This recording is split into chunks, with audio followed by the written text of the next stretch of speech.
Hey guys, this is Srini here.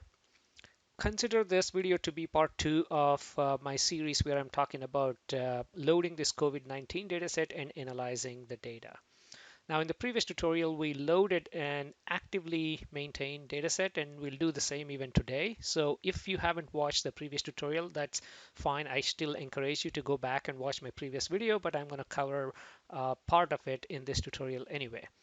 The goal of this video is to train you on how to use certain tools in Python to plot and interpret data. But obviously, the goal of this video is not to give you the news about what's happening as of today, when it comes to COVID-19.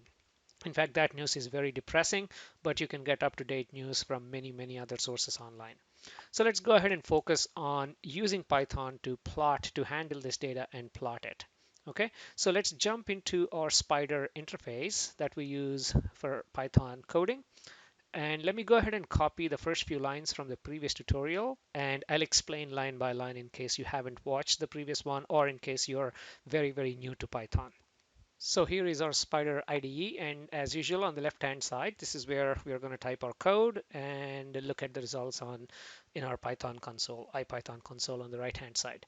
So now let me go ahead and paste the few lines. In fact, let me uncomment these. Okay, and again, this is what we have done in the previous tutorial where we actually downloaded this full data.csv. Again, there is a lot of data that's available on World Health Organization, Center for Disease Control, CDC, Johns Hopkins University. There are many other repositories online on GitHub, and almost all of these are updated, I should say nearly per hour. Yeah, definitely per day for sure, and per hour for most cases. So if you want to download the dataset, you can go ahead and run these lines. Yeah, so we are importing a library called urllib and assigning a variable for this location where the file is located, and then we are just retrieving it and saving it into a folder under a given name. Okay, so let me go ahead and run this, and then we can have a look at the file. And this, as of now, as you can see, it executed right away. So it went to the server, downloaded the file, and placed it into my folder. So let me go ahead and open it. So here is the downloaded file. So let me expand this date part a little bit. In fact, let me convert this to tables so we can have a better look at the data. Of course, I opened this in Excel. You can always open this in Pandas, which is what we are going to do. So let me just select United States because I live here so we can have a quick look at the numbers here. Okay, so as you can see, life was fun last New Year's, and somewhere around in the US, around January and February, things started to get a bit bad. And now, as of March 24th, the things are pretty bad and still evolving. Yeah, so today is March 24th. And around lunchtime, I'm recording this in California time, having lunch. In fact, you can't see me, but you can see that the total number of deaths 590. In fact, on TV they are saying it's 600 plus something. Okay, so this is the data we are going to work with. So let's get back to our Python interface and go ahead and import this into Python in a way that we can actually work with the data. Okay, so let me remove all of these lines and copy and paste the code from yesterday up to the point where that's relevant for today. Okay, so here it is. So instead of downloading the file, I'm just reading the CSV and assigning it into a database data frame using a module called pandas. In fact, using a library called pandas. Okay, and if you run this up to this point, you can actually see, again, this is something I covered in the last tutorial, so I'm going to go a little faster if I can. So as you can see on the right hand side, that the data is being read into our system. So now if you print the data type, again, you'll notice that my date is in the form of an object. It's not in the form of a date, meaning when I want to plot it, then it makes my life a bit difficult. So let's actually convert the date into a date format.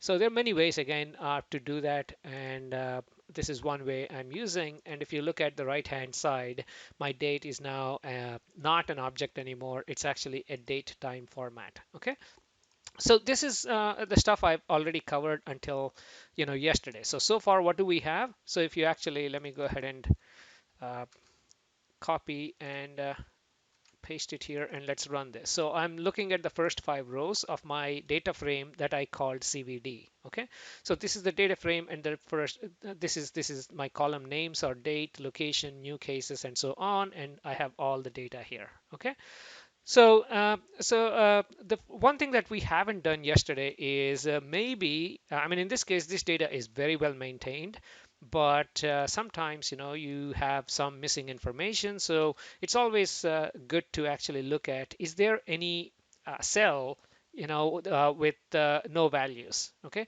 because in pandas, again, anytime you want to work with that type of data, it can be a bit difficult if you have a bunch of missing data.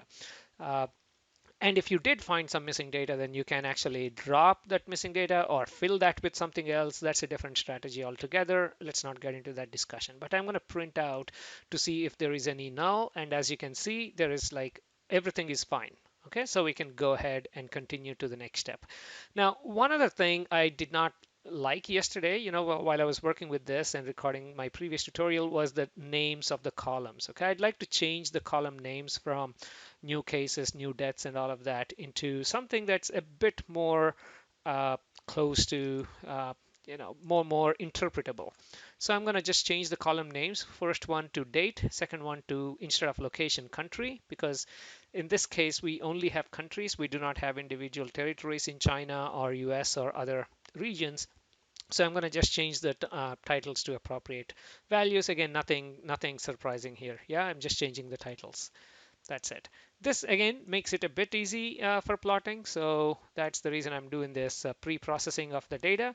Now, what shall we do? So as we know, in this case, China has humongous numbers of when it comes to total cases and total deaths. So by including China in our analysis, we may be skewing the results one way. So again, you can include it if you want, but I'm going to create a new data frame called CVD or COVID no China. So I'm going to include everything except for China. You see this mark? That means negative, not, right? So except for China. And also there is, if I go back to our full data, there is a separate entry for entire world. Okay, so if I go all the way down, there is like an entry for world, and there are a bunch of numbers, and these numbers actually capture the summary of all of the other countries. So let's exclude that. So that's exactly what I'm trying to do here. Okay, so now I have a new data frame that I can work with. Let's go ahead and run this, and everything's fine so far. Okay, so now what shall we do? Let's group them by location and date. Right now, I only have like Afghanistan and a whole bunch of countries with certain numbers. So let's actually group them by location and date. Again, this is for easy plotting. Okay, so the way you do group by is dot group by. Okay, and let me create a bit more room, so, or let me scroll so you can see. Okay, at the end of it, I probably put reset index. That's because whenever you do group by, okay, it actually makes whatever you group by indices. Okay, so it will change my index. By the way, index is nothing but the 0 1 2 3 4, right? So how do you index each entry? So that each entry, the index will be automatically changed to group country and date. So I said, okay, I don't want that, go ahead and reset the index. Okay, and so this is, and let's go ahead and print the entire table so you can actually see how it looks like. Well, it's going to show only a subset of this, but you can actually see now exactly why we did this, right? So for Afghanistan, this is the date, and these are the total number of cases. So it's actually grouping by these countries. As you may not see a big difference here, but we are now grouping this, which means now we can actually do other operations. Okay, like for example, we can sort the values by country and date. And in fact, let's do that as the next couple of steps. And how do we sort these values? Again, let's print after every operation so you know exactly what effect it has on your output. Okay, so now I'm actually sorting them, and I put ascending equals to false, which makes it by a descending, right? So I want the larger first and the least value, whatever it is, the country and date at the last, towards the last. So let's go ahead and print this. Okay, so as you can see, these are the last, and the first ones are these. Again, you can see why we are doing this later on when it comes down to plotting. For example, when I plot Vietnam, I want to see like, okay, the major, and then going it down, right? If you, I mean, this is again completely optional. This is how I chose to do this. So I think we have our data pretty much ready. Let me create some more room here so you can see what I'm typing. Now, what do we want to do? Let's actually plot the cases and deaths, okay, as a bar plot, okay? So bar plot cases uh, and deaths versus time, okay? As a function of time, let's actually plot this. So typically, normally I would just write a few lines for plotting and then go ahead and plot it. But sometimes it makes sense to create a function, define a function out of it. So you can actually reuse that plotting multiple times rather than define it every time. So here is the function. Again, how do we define a function? By just doing def, and then I call this function plot underscore bar, which means I'm plotting my bar plot. And what are the inputs? The first input is what feature are we going to plot? Is it, is it new cases? Is it new deaths? Whatever that is. And the values will go, and then the title, I can also pass it, and then actual data frame. In our case, my data frame is CVD no China. Yeah. And then size at the last of this. Okay.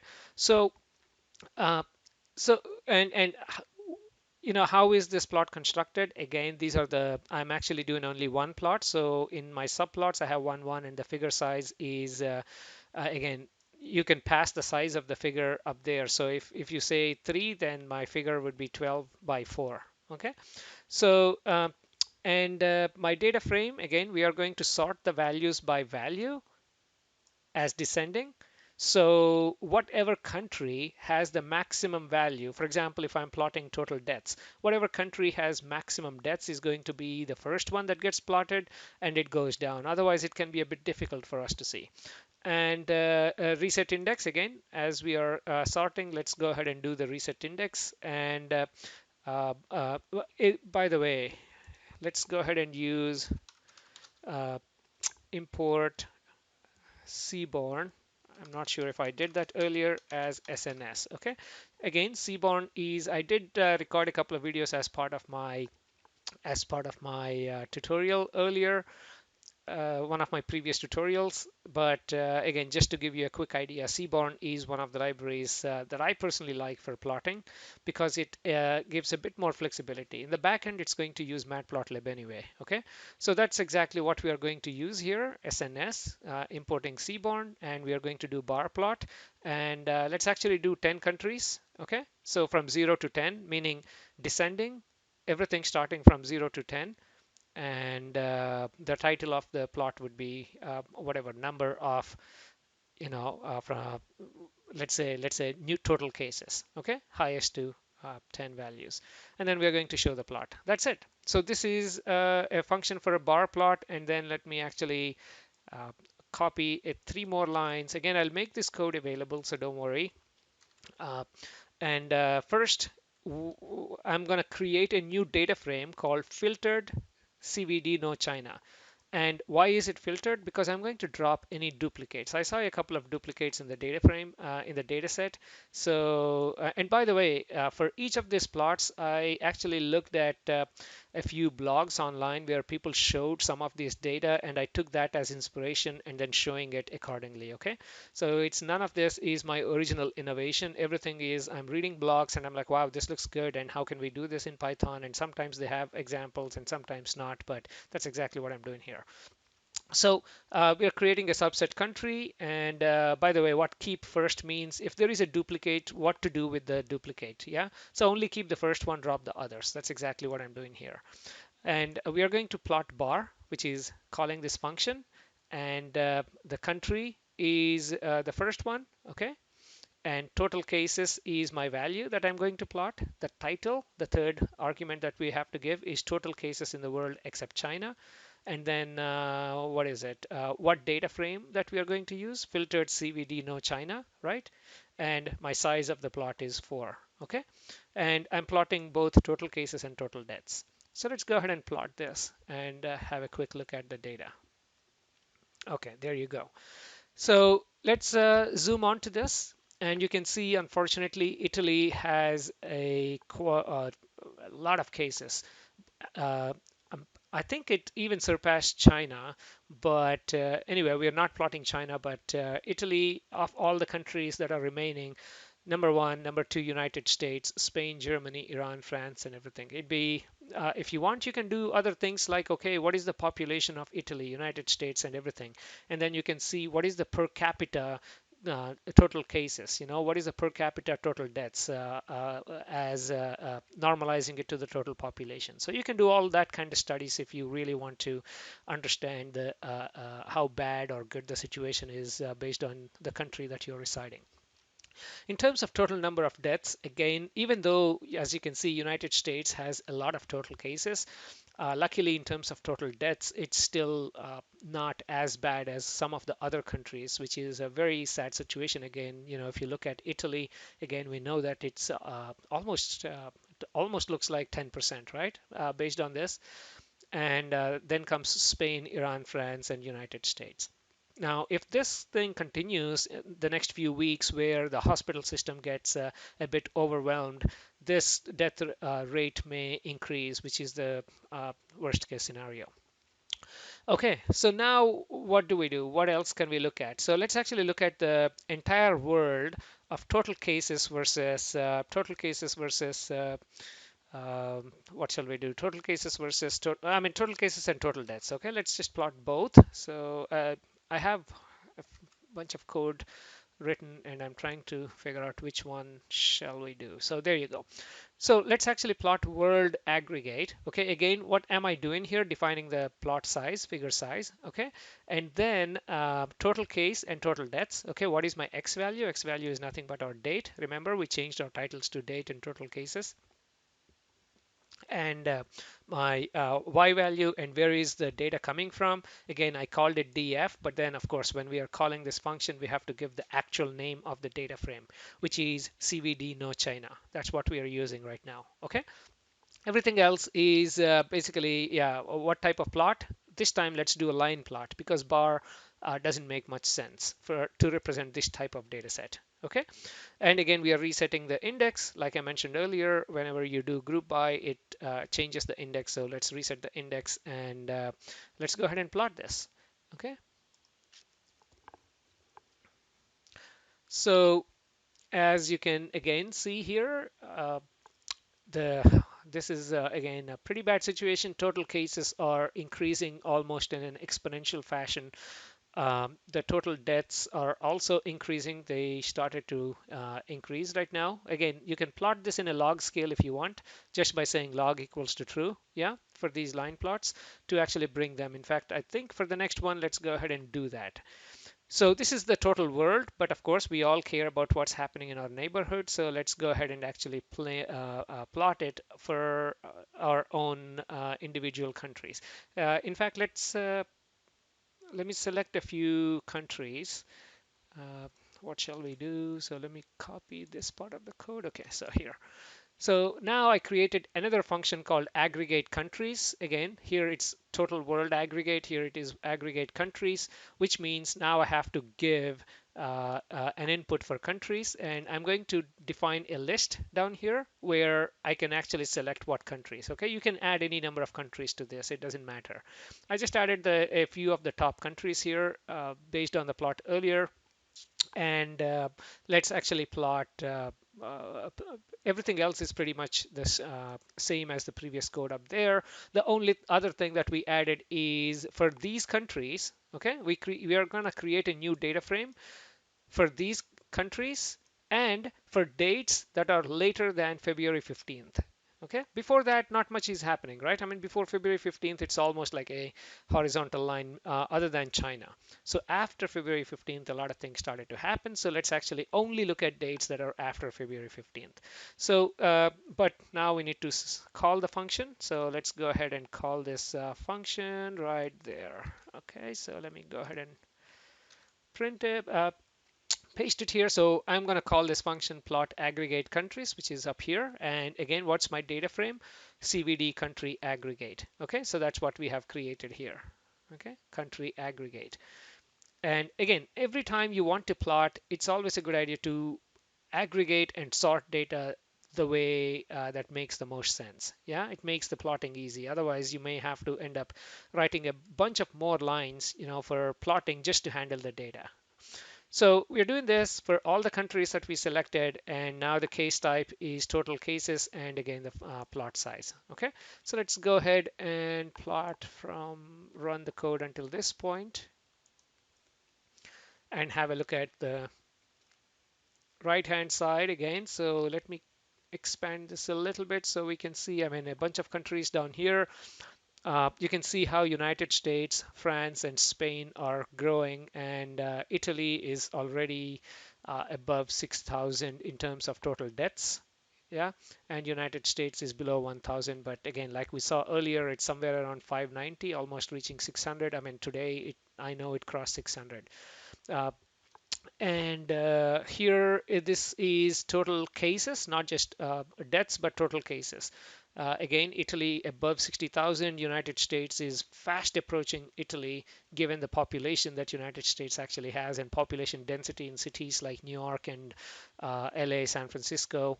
New York is getting pretty bad lately, and Spain, Germany are also growing. Now, the thing is, you see how Italy is all the way up here and India is all the way down here, and India is slowly growing.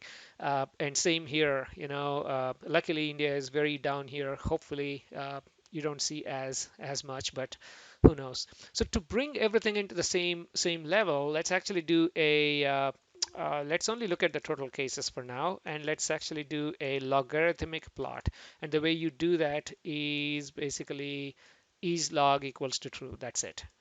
Okay, so that's pretty much it. And let us go ahead and plot this.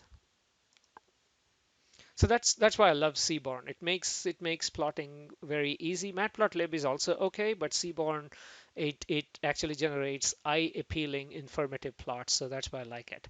So total cases, again, let me move this. Yeah, I think we have enough room. So as you can see, the logarithmic plot actually, because this is logarithmic, yeah, it makes it a bit easy for you to look at the trends. Okay, so India is again above 100, like almost, I would say like 400 or 500 in terms of total cases, and all the other countries are up here. So this is how you do plotting, and let's add one more. I hesitated there for a second because I don't want this video to be too long that you don't watch it in its entirety, but at the same time, I would like to cover a few topics that are relevant in one video. I'll probably save forecasting for the next video, but for now, let me go ahead and do one more thing. Let's go ahead and plot the mortality rate. Okay, I should have called this mortality rate, and we can change the title to whatever mortality. Okay, so let's change the title to mortality. And how are we calculating this? I think there are a couple of ways to do this. One way I'm doing here is total number of deaths divided by total number of cases, right? That's what we have. And again, so what I'm trying to do here is create, first of all, if you look down here, create a new data frame, adding a column, I mean, to this data frame, sorry, let me trace one step back.